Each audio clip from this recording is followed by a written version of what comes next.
हाँ, good morning student. आज का हमारा टॉपिक है अकाउंटिंग इक्वेशन। तो equality of assets on one hand and liability and capital on other hand is called basic accounting equation. यानी assets होना चाहिए हमारी is equal to liability plus capital. तो असेट्स किसके बराबर होना चाहिए? लायबिलिटी के और हमारी कैपिटल के। तो इससे क्या बन जाएगी हमारी अकाउंटिंग इक्वेशन। तो असेट्स में हम बहुत सारी चीजें कंसीडर करेंगे। पहले हम करेंगे असेट्स में कैश इन हैंड। अब कैश इन हैंड का मतलब क्या होता है? जो पैसा हमारे पास है, बिजनेस के पास है, उसको बोलेंगे हम cash in hand. Cash in bank का मतलब होगा जो पैसा बैंक में है, बैंक में डिपॉजिट है किसी भी रूप में, चाहे वो करेंट अकाउंट में हो या फिर सेविंग अकाउंट में, वो हमारा कहलाएगा कैश एट बैंक। फिर है डेटर्स, जिससे हमें पैसा लेना है। अगर हमने इनको कभी उधार माल बेचा है तो ये कौन क्या कहलाएंगे? हमारे डेटर्स कहलाएंगे। फिर है बीआर। बीआर यानी बिल्स रिसीवेबल। बिल्स रिसीवेबल का क्या मतलब होगा? जब हमने किसी को उधार माल बेचा और उसके पास उस टाइम पे पैसे देने के लिए पैसे नहीं है उसे, तो वो हमारे लिए क्या ड्रॉ करेगा? बिल। उसको बोलेंगे हम बिल रिसीवेबल। इन्वेस्टमेंट। इन्वेस्टमेंट का मतलब हो गया जो आप अर्निंग कमाने के लिए कहीं पैसे इन्वेस्ट कर रहे हो, तो हम उसको बोलेंगे इन्वेस्टमेंट। जैसे आपने एक घर बनाया, उसको आपने रेंट पे दे दिया, तो आपको हर मंथ रेंट जो मिलेगा उसको, उस घर को हम बोलेंगे इन्वेस्टमेंट। और क्लोजिंग स्टॉक। क्लोजिंग स्टॉक का मतलब पता है आपको? जो ईयर एंड पे हमारा बिकने से रह गया, unsold goods at the end of year and. Land and building. Land and building, तो लैंड एंड बिल्डिंग का मतलब हो गया तो बिल्डिंग जिसमें हमारी इकोनॉमिक एक्टिविटी हो रही है, तो लैंड एंड बिल्डिंग। फिर है प्लांट एंड मशीनरी, जो गुड्स एंड प्रोड्यूस करने में, गुड्स को प्रोड्यूस करने में और सर्विस को रेंडरिंग करने में जो हमारी हेल्प कर रहे हैं, उनको बोलेंगे प्लांट एंड मशीनरी। फिर है हमारा इक्विपमेंट एंड टूल्स। जो भी इक्विपमेंट हमारे बिजनेस में हमारे टूल्स यूज हो रहे हैं, वो भी हमारे एसेट्स की कैटेगरी में आएंगे। और फिर आएगा हमारा यहाँ पे फर्नीचर। तो फर्नीचर के बारे में तो आप लोग सब जानते ही हैं। फर्नीचर, टेबल, कुर्सी, फैन, ये सब हमारा फर्नीचर में आ जाएगा। प्रीपेड एक्सपेंसेस का मतलब होता है पहले पे कर देना। सर्विसेज, आपने सर्विसेज नहीं ली पर आपने पहले उसका पेमेंट कर दिया, तो उसको बोलेंगे हम प्रीपेड एक्सपेंसेस। एक्रूड इनकम, जिसका पैसा हमको अभी तक नहीं मिला, कमा ली है पर हमको अभी तक नहीं मिली, उसको बोलेंगे हम एक्रूड इनकम। और गुडविल। गुडविल मीन्स होता है reputation of the business which increase day by day, जो डेली की डेली बढ़ती जाएगी। तो ये हमारी गुडविल क्या कहलाएगी? आपकी इंटेंजिबल असेट्स। और ये सारे एग्जाम्पल्स जो हैं हमारे किसके हैं? असेट्स के। अब हम किसके एग्जाम्पल को पढ़ेंगे? लायबिलिटीज के। ठीक है, तो हम कंटिन्यू करेंगे इसके बाद हमारा एग्जाम्पल लायबिलिटीज के बारे में, लायबिलिटी के बारे में। ठीक है, अब लायबिलिटी में कौन कौन चीजें कंसिडर करेंगे हम, वही बता देते हैं आपको।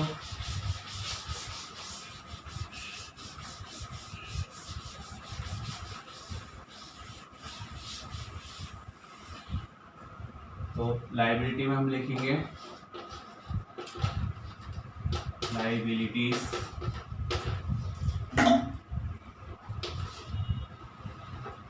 पहला है हमारा क्रेडिटर्स। अब क्रेडिटर्स का मतलब हो गया जिससे हमने गुड्स क्रेडिट पर खरीदा हुआ है या रॉ मटेरियल हमने इससे क्रेडिट पर परचेज किया है, तो इसको बोलेंगे हम क्रेडिटर्स। या किसी से हमने कुछ पैसे उधार ले रखे और हमको उसको कुछ पैसे देने हैं, तो वो हो जाएगा हमारा क्रेडिटर्स। जैसे हमने अभी बिल्स रिसीवेबल पढ़ा था, वैसे ही हमारा बिल्स पेबल रहेगा। जो उस पे बिल ड्रॉ करेगा उसके लिए क्या रहेगा? ये बिल्स पेबल। फिर रहेगा हमारा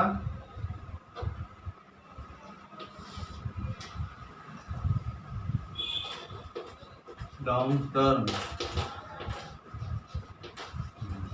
लॉन्ग टर्म लोन भी हमारे लायबिलिटीज में भी आएंगे। तो लायबिलिटीज हम ये सारी चीजें कंसीडर करेंगे। इसके बाद डिवेंचर। डिवेंचर जनरली ये कंपनी में यूज होते हैं। जो कंपनी को कुछ पैसे की और अधिक आवश्यकता होती है तो वो शेयर के बाद डिवेंचर का ही यूज़ करता है। फिर है हमारा यही हमारा, इसके बाद आप employee provident fund, employee provident fund, ये भी एक तरह की हमारी लायबिलिटीज है। तो ध्यान रखना है कौन कौन से, एक हो गया हमारा creditors, bills payable, long term loan, debenture और एम्प्लॉइज प्रोविडेंट फंड। ये क्या है हमारी लायबिलिटीज के अंदर, ये सारी की सारी चीजें आएंगी। लायबिलिटी मतलब मैंने आपको बताया था क्या होता है, ऑब्लिगेशन, ऑब्लिगेशन टू पे डेट। जो आपने पैसा किसी से ले रखा है या आपको किसी को पैसा देना है, उसके लिए आपकी एक ऑब्लिगेशन बनती है, आपकी रिस्पॉन्सिबिलिटी बनती है कि आप उसको पेमेंट कर सकें। तो ये थी हमारी सारी लायबिलिटी की टर्म जो हमारी अकाउंटिंग इक्वेशन में यूज होगी। और थर्ड है हमारा कैपिटल। क्या है हमारा कैपिटल। तो अब कैपिटल के बारे में हम पहले पढ़ चुके हैं। क्या है कैपिटल के बारे में, ऑनर इन्वेस्टमेंट करता है, चाहे वो किसी के फॉर्म में इन्वेस्टमेंट करे, चाहे उसने सपोज कैश में भी किया, उसने कुछ स्टॉक लगा दिया, उसने कुछ फर्नीचर भी लगा दिया,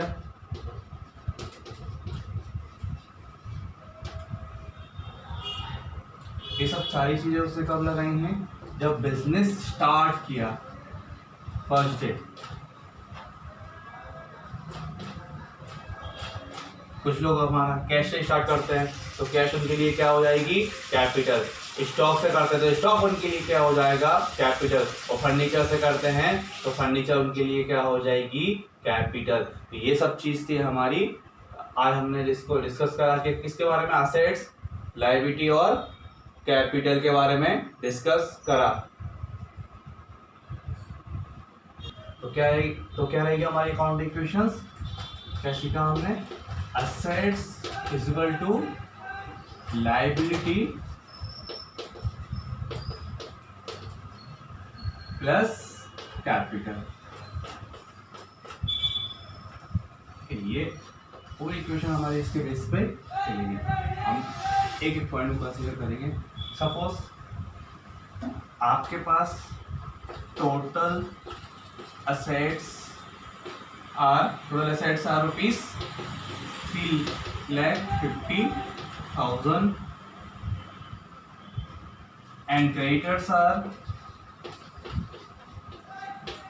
rupees 1,30,000। ठीक, तो find out capital R, find out करना है हमको किसको, कैपिटल। अब देखो क्या दे रखा है आपको, टोटल असेट्स, तो असेट्स है तो क्या करा हमने, असेट्स। ठीक है, इसका फॉर्मूला क्या था हमारा, लायबिलिटी। तो लायबिलिटी हमको दे रखी है, क्रेडिटर्स में क्या हो गया हमारा एक तरीके से लायबिलिटी, और हमें क्या फाइंड करना है, कैपिटल। ठीक, तो क्या होगा, हमको कैपिटल फाइंड करना है, तो 50,000 माइनस 1,30,000, तो हमारा आंसर आएगा 2,20,000। कैसे आया देखो, क्या फॉर्मूला हमारा, assets is equal to liability plus capital. Total assets कितने रही, 3,50,000, क्रेडिटर्स कितने हैं, 1,30,000। फाइंड आउट करना है हमको कैपिटल, तो टोटल असेट्स लिख दी हमने यहाँ पे 50,000 रुपए is equal to 1,30,000 plus capital. तो ये तो हमारा फॉर्मूला हो गया।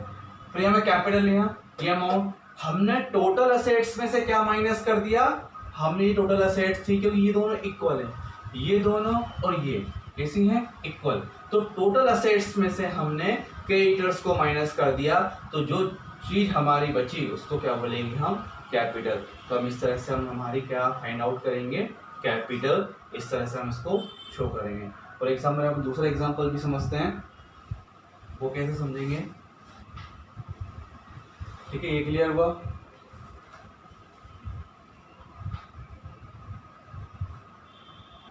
अब दूसरा एग्जाम्पल समझते हैं हम। सपोज कैपिटल है आपकी, कैपिटल था 4 लाख,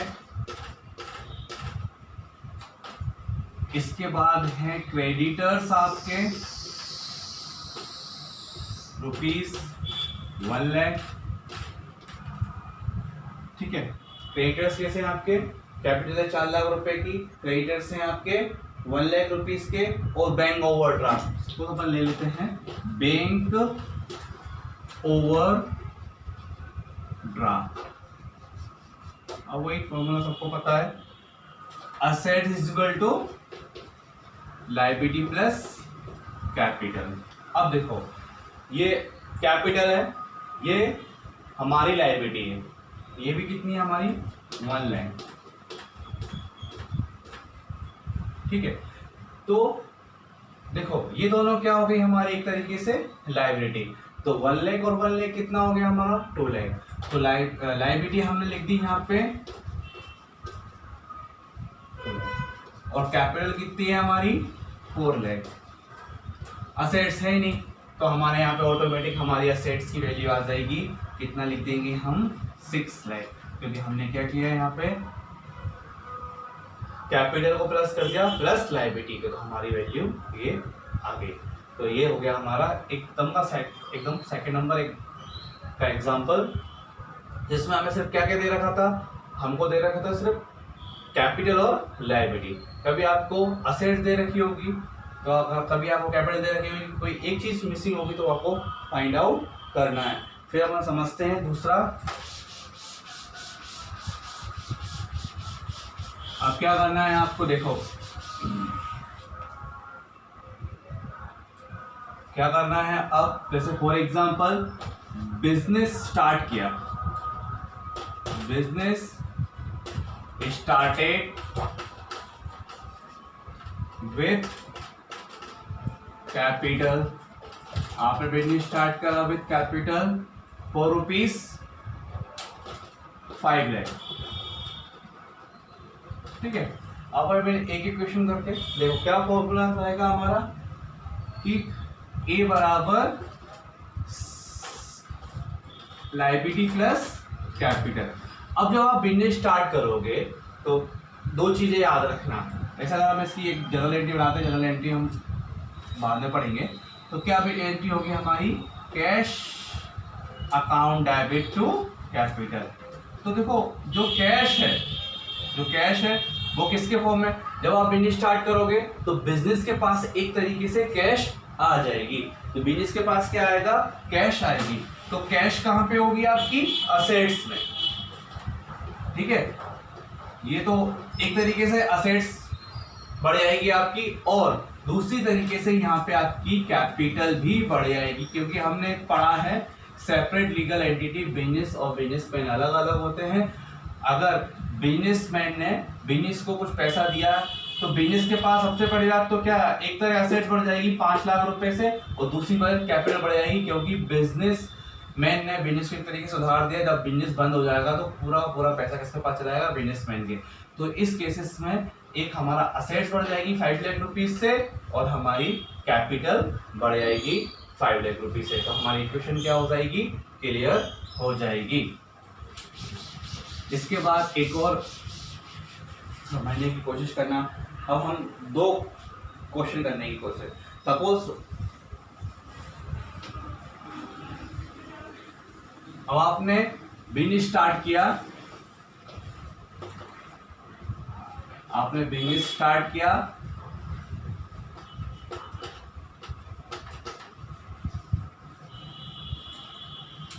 कैपिटल से और फर्नीचर से, 2 चीजों से आपने फर्स्ट बिजनेस स्टार्ट किया। पहली सपोज 5 लाख और 2 लाख। अब पहली इक्वेशन तो हमारी यही है, ए बराबर सी प्लस एल। अब क्योंकि फर्स्ट है तो कैश हमारी एसेट्स ही है, ठीक है, और कैपिटल तो हमारी कैपिटल ही रहेगी। तो जब हम स्टार्ट करेंगे तो 5 लाख से हमारी कैश बिजनेस में बढ़ जाएगी और 5 लाख से हमारी कैपिटल भी बढ़ जाएगी। ये तो हो जाएगा हमारी पहली इक्वेशन। और दूसरी इक्वेशन क्या रहेगी हमारी, सेम डे में हमने क्या करा, फर्नीचर को, तो आप सब इसके साथ ही कर सकते हैं, ठीक है। तो अब क्या हो रहा है कि फर्नीचर है, ठीक है, तो फर्नीचर से भी क्या होगा हमारा,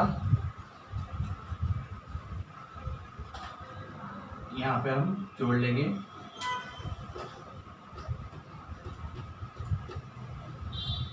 फर्नीचर। तो फर्नीचर कितने का आएगा आपका, फर्नीचर की वैल्यू क्या है 2 लाख रुपए। तो फर्नीचर 2 लाख रुपए का है, तो फर्नीचर हमारा असेट्स में आएगा, तो असेट्स बढ़ जाएगी हमारी,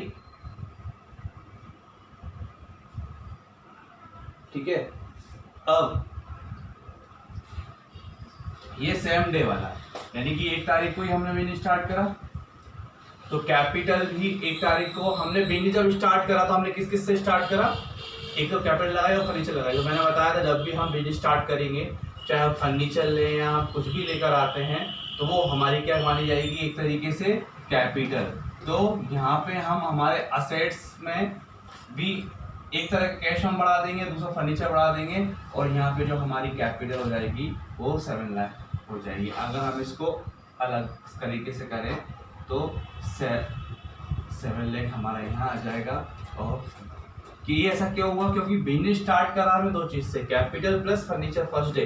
तो जब भी हम फर्स्ट डे बिजनेस में जो लगाएंगे वो सब किसका फॉर्म में आ जाएगा, हमारा कैपिटल के फॉर्म में। तो हमने क्या करा, पैसे के साथ फर्नीचर भी बिजनेस में लगाया, इसीलिए ये था हमारा फर्स्ट एंट्री जो फर्स्ट डे में होगी। जैसे 1 अप्रैल को हमने एंट्री की कि हमने बिजनेस स्टार्ट किया विद कैपिटल ₹5 लाख और फर्नीचर। तो कुल मिला के आपने कैपिटल कितनी यूज करी बिजनेस में, 7 लाख। तो कैश बढ़ गई बिजनेस की, फर्नीचर बढ़ गया। फर्नीचर कैसे बढ़ गया, आपने फर्नीचर लगाया तो बिजनेस में फर्नीचर तो था नहीं, तो आप फर्नीचर को लेके आए तो बिजनेस में क्या आ गया, फर्नीचर। तो हमारा बिजनेस में फर्नीचर बढ़ गया, तो इसलिए हमने यहाँ पे उसको फर्नीचर किसमें लिख दिया, असेट्स में। और कैपिटल में तो जो अमाउंट है हमारी, अब चूंकि 5 लाख तो कैश है और 2 लाख फर्नीचर है, तो 2 लाख और 5 लाख कितना हो गया, 7 लाख। तो 7 लाख क्या हो जाएगा हमारा कैपिटल, ठीक है। ये था हमारे अकाउंटिंग इक्वेशंस के कुछ एग्जाम्पल। और हम आगे के अब कल कंटिन्यू नेक्स्ट वीडियो में हम इसको और भी आगे क्वेश्चंस को सॉल्व करेंगे।